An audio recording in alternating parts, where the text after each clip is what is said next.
Oh, guys, I had to get out a pair of pliers just to open this thing. That was really, really hard, but I did get it open.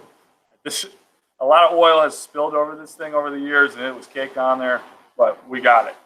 So, in the end of the last video, I was talking about kind of the differences between oil and stain. All right, remember, stain is going to change like the coloration of your wood. It's going to penetrate those grains, give it a different appearance. But the oil, really what we're looking to do is to enhance, really like preserve the natural color of the wood. So the Danish oil is going to take some of these oak and birch and give it a more kind of golden look to it, but it's also going to give it a nice shine, give it a better surface. Right? It's going to last a little bit longer. All right, so right before I was ending the last video, I said, hey, we don't want to use paintbrushes with oil. What we're going to do is take a rag just like this, take it, put it over the top, give that rag a good soak oil like that. And I just want to take my rag and brush it on my part lightly. It's almost like we're skipping a step. We don't have to wipe off this oil on this project. We're taking our time to apply it just with a rag. Birch, won't see much of a difference.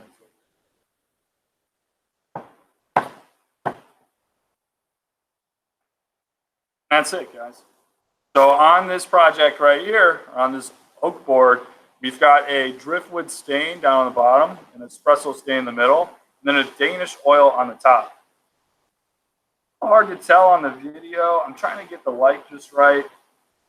Looks shiny on all three, but I can promise you in person, when I look at this Danish oil, it's very shiny, and it's a very golden glow. It looks pretty similar to this driftwood stain on the bottom, but it's kind of what I expected, right? This driftwood stain is kind of a gold stain to begin with, and with the oak, it's kind of going to look. But this espresso stain in the middle, I think came out really nice. We've got a nice dark color, and it's even throughout. You can really see the grains on this part.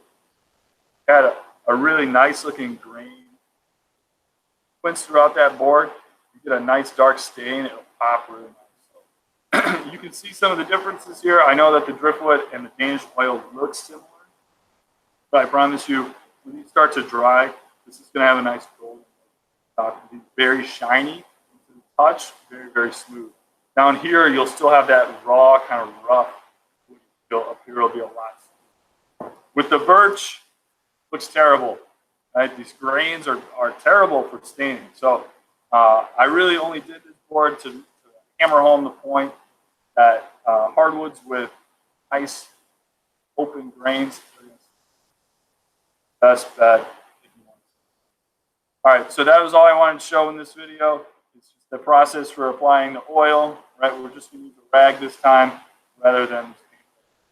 Okay, the last thing I want to show before I cut and let you guys get going, I'm gonna do a video in the spray booth with the lacquer, just to kind of show you guys how a spray gun works, spray booth, all that stuff.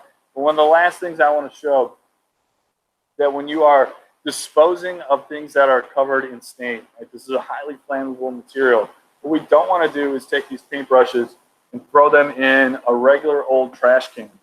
Right? If you throw stains, old cans of stains, something like this that's covered in flammable material into a trash can, there's a lot of fumes and things in that trash can that are going to start soaking in that stain, and we get a fire hazard. Right? If some kind of spark or something got into that trash can, it could ignite, and we could be in trouble. So in a lot of shops, in a lot of places where you'd be working, you're going to see something like this.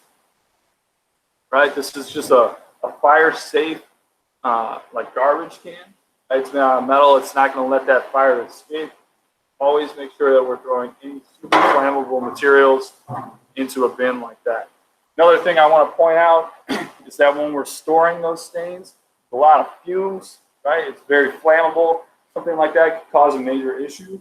So what we have, and we might have in like a lot of other workspaces, something like this, flame retardant storage cabinet. And man, when I look at it in the video, That looks super red. I promise you that color is brown, but man, does that look like something out of a horror movie.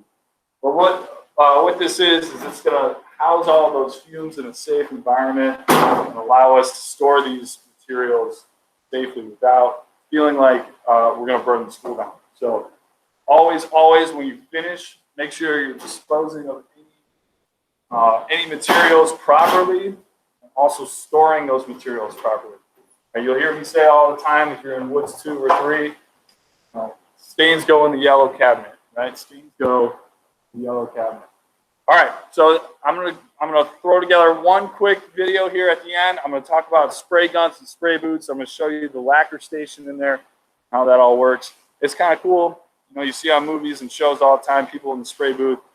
We have one here, and I use it all the time. All right, I will see you guys in that last video.